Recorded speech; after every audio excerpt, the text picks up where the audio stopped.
Jonathan Lee, Riches Investigates. I am in Boise, Idaho, and I am covering the Lori Vallow Daybell case. And I want to share an amazing story. I'm with two amazing people here. I'm here with Heidi, and I'm here with Kim. And we're going to share a story here because I was at the Olive Garden, and I met Heidi. She was a waitress at the Olive Garden, and she shared with me her story, which I want to share with all of you. She wants to share the story. This is amazing. So check this out. So I'm going to spin the camera around. Heidi and Kim, yes. Introduce yourself. Hi, my name is Heidi Barker, and I am almost 63 years old. I was an addict for 37 years. I did meth for 37 years of my life. It ruined everything that I touched, everything. I hurt everybody in my life. And today I've been clean 16 years. Amazing. I have 3 beautiful grandkids, 2 beautiful kids. My kid got hooked up with drugs as well. He's doing wonderful now. What I do in my life today is redemption, and redemption is very important for me. And how I do that is I give back to others as much as I can. I pray every day to be not of myself. Fill me up with you, Lord, not of myself, because I don't want to hurt people anymore. So I touch people wherever I can go, and I try to make a difference wherever I go. I work with St. Vincent de Paul, which is my friend here with Kim. We pick women up from prison, and what we do is we take them for their first day. We take them to get medical needs. We take them to get food stamps. We take them to get a start in their life. We used to work with them for 6 months. We don't do that anymore, but we keep a handle on them. Kim does more than I do. I'll let her tell her story as well. The ironic thing is I've known this woman for 40 years of my life. We used to use drugs together 30, 40 years ago, long time ago. And we are doing what we do, what we love to do. Recovery is so important, and there's so much fentanyl. It's killing our kids. It's not okay. It's not okay. If you need help, reach out, man. Just reach out. Reach out to somebody that can help you. We work with St. Vincent de Paul. I'm going to turn it over to Kim so that she can tell you a little bit more about the program. I'm blessed. I am so blessed. So if you are addicted to drugs in any way, shape, or form, there's hope. There's hope. I'm living proof of that. And life is good. Life is very good. There is, because I met you at the Olive Garden, yes. And we both shared each other's stories. Let me spin this. As my platform knows that I was in prison myself, right? And I made mistakes in my younger years of my life.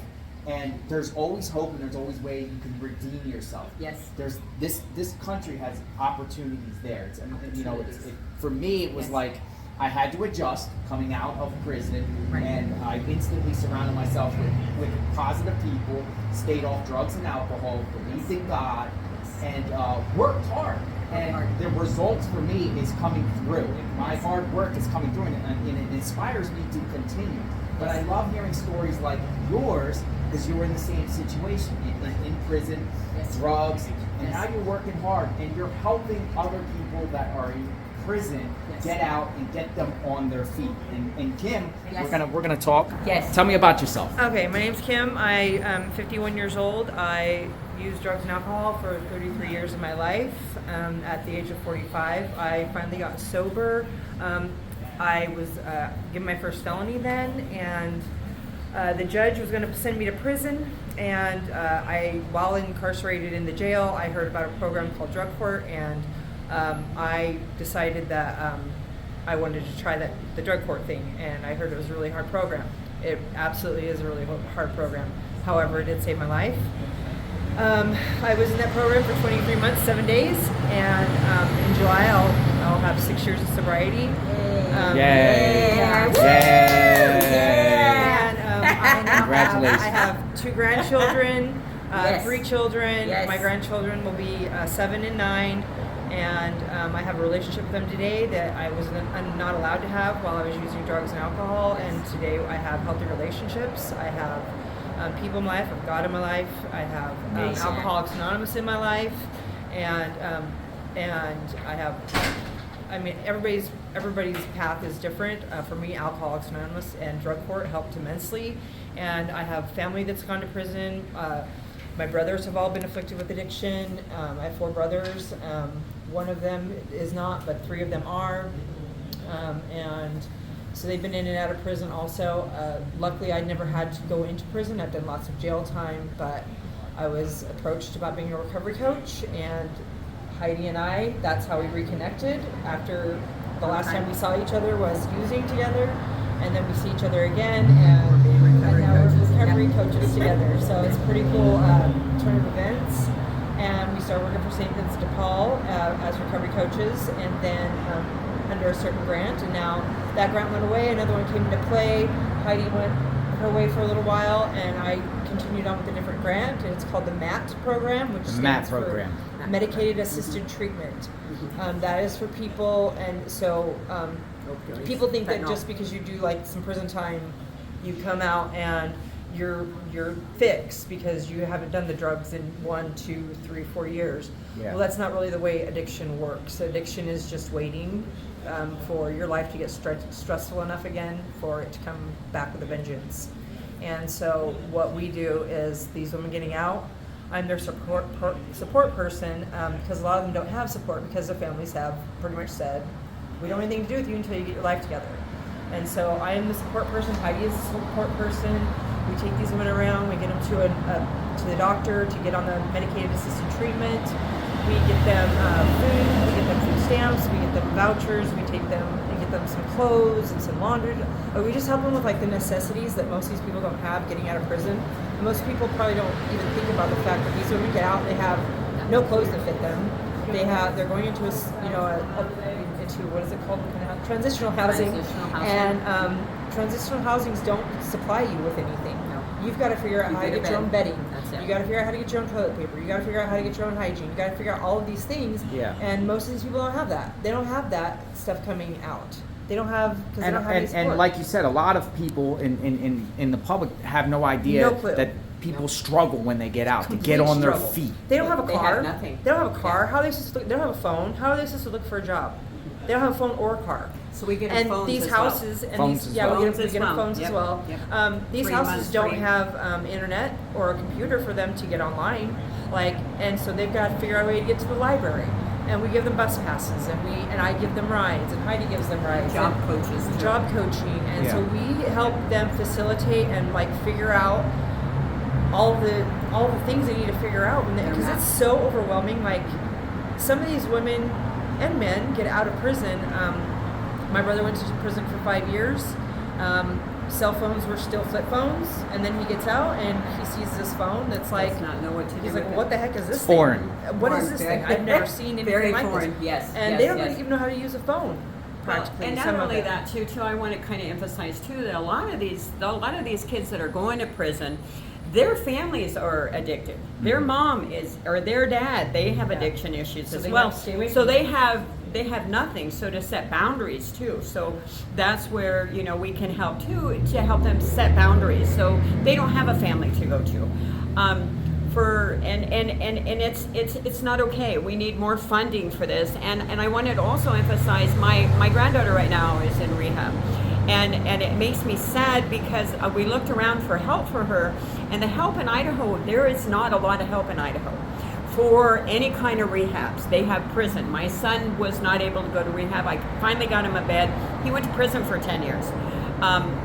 We need more help, more rehabilitation instead of filling our prisons up with addicts. It's not okay. Prisons are made for violent crimes. They're not made for drug addicts that need help. So I really want to emphasize that. We need to start with the kids. Mm-hmm. If we can help more get kids into proper rehab situations, more counseling, better pay, because they can't get help until they've already been in trouble. That really doesn't leave you anywhere. So you should be able to get help before your kids get in trouble, before the adults get in trouble. Those kind of programs we need more of. So I really emphasize that. So Heidi and Kim, how can people, if they want to help you guys or help other inmates, get back on their feet, how can they assist? What do you guys recommend? How can they reach your organization? How can they help? They can go to stvincentdepaul.org and go on there. They can legislate. They can contact Mark Rennick. Mark Rennick is the lead of the reentry program itself here in Idaho. 208-331. What's the phone number? Do you have it with you? we'll get back to that. We'll get back to you on that. Sorry. So But you you and can find it online. It's super easy to find. St. Vincent de Paul is a pretty huge organization. It's all over the great. country. It's not just here. Yeah. It was founded by St. Vincent de Paul himself, right? Long time ago. Long time ago. But really, the St. Vincent de Paul just doesn't help people getting out of prison. They help all families in need. They have food pantries. They reentry center. They help with getting a job. They help with all sorts of things. Electricity. They Yeah. help. They help with bills. They Anybody help with that's in rent. this is Anybody. so amazing to It's- hear. I mean, you guys are total angels why- for spending your time Blessed. trying to help difference. others, you know, Make a and we've been in those situations. We got out of those situations, and Right. now we want to help people, others get out of those Right. that bad And it also situation. keeps us sober to help other people. Interesting. And redemption. And that's what keeps you sober. For me, Yes. that's what keeps me sober, is knowing that my story is going to help someone else, and that it's like not all hope is lost. You know, did I reconnect with all my family members after I got sober? No, but I believe that God puts the people in my life that need to be in my life and puts me on the path, and so it's really just, even if you're suffering right now and There's hope. you are struggling in your addiction, just reach out to anyone, just anyone. Go to a church, ask for help. Find St. Vincent de Paul. Find any church, really. And also, I'd like to say that, like, the probation and parole offices have become pretty helpful with their They have. clientele. They have, like, Yeah. really Yes. switch their thinking, and so I'm very much become an advocate for probation and parole, because I'm realizing that these women I'm working with, if they do relapse, we go to their PO and the PO's like, "Thank you for being honest. What can we do to help?" They're not. So they're like- not trying to they're not violate trying to- people and send No, people. They that's really the want to last help thing. people That's and the try to last get thing on people in their. mind. Mhm. Yes. And was it like that back in the day? No. Like they were trying No. to. My brother back in the day, he went on a rider, he got out, he relapsed, told his PO just violated him, put him back in the So now they're kind of giving people chances. Today they're giving the chance, because Opportunities, people yep. people with addiction aren't bad people. No. They have a disease. It's literally a disease, and it will come back over and over again unless these people are getting the kind of help they need. And sometimes they need help more than once. Sometimes they need help 5, 10, 15 times. It's such an insane disease that I've tried getting sober before. I tried getting sober many times in my life, and not until drug court, that is what worked for me. So not the same thing works for everyone. It's not like one thing can fix all. Everybody needs their own path, and everybody needs they need someone that's going to help them figure out what's going to work best for them. Some people it's church. Some people it's AA. And you said it keeps you sober. You said, Heidi, redemption. Redemption for me, because I hurt so many people. I quit using drugs, and I was selling drugs, and I'd go down to California and bring back a whole bunch of drugs and sell them to whoever, and that's not okay.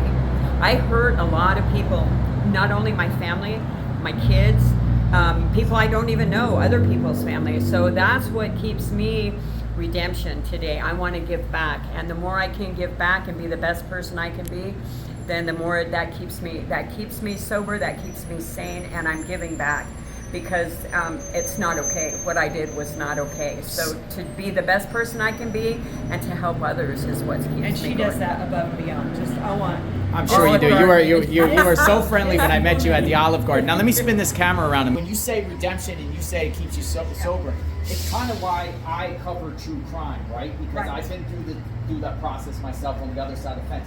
Now I do this work, right? I do this work to keep me out of trouble and to remind me, do not be like these defendants and everyone that I'm covering, the bad and evil in the world. And it keeps me straight. It keeps me sober. It keeps me following the laws and the rules. You know, I might not agree with the rules, but you have to follow them. You know, and I'm living a righteous path. And you know, I guess we're all success stories that you can make it. and everybody has their own path. Yes.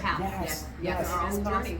Yes. Well, I thank you guys for your time. You Yes, guys, but thank you. hey, we were supposed to also talk about a case that you were bringing awareness Yes. to in this state. What was that case? Yes, the case was Shastabroni. And 2004. 2004, yeah, it was Joe Duncan. Yeah, and it was Joseph up Joseph Duncan, and he's sitting out at the Idaho Penitentiary waiting to die. He kidnapped, he killed Shastabroni's family. he took Chasta and her brother, brother captive. She's struggling right now. She's in Caldwell. I don't know. I just heard bits and pieces. I hope that you're not struggling, Shasta. I want to tell you that if you are struggling, please get a hold of us. Please get a hold of us. They will help. And we will help you. And there's a lot of people that are out there. Just reach out and don't ever think that people aren't there for you, because a lot of people are there for you, and a lot of people need to be there for you for their own good, for their own self. We need to be there for each other. And we all need to be there for each other. Yes. So we're in this together. So Shasta, if you are out there and you do need help, please reach out. Please reach out. We are here for you. Well said. Can I give you guys a hug? Yeah, absolutely. Yes, look, these guys are amazing. Thank you for your time. You Thank too you. can help Thank and you. make a difference. Get involved. It's we are success stories that you can make it in this country, and I'm sure there's lots of others out there. But hopefully, this inspired you to, change your path. If you're struggling and stuff like that, get the help. It's out there, and surround yourself with people, and you can make it in this country. So Also, can I tell you one more Sure. thing?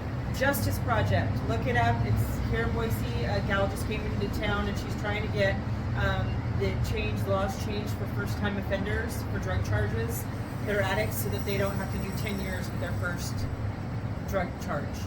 So it's called the Justice Project. Justice Project, everyone. Jonathan Yes. Rich is Yes. investigating. I'm outside the courthouse. Lori Vallow Daybell Trial. Hopefully, you got something out of it. Amazing story. These ladies are amazing, and they're just helping others. Have a great day. Thank you.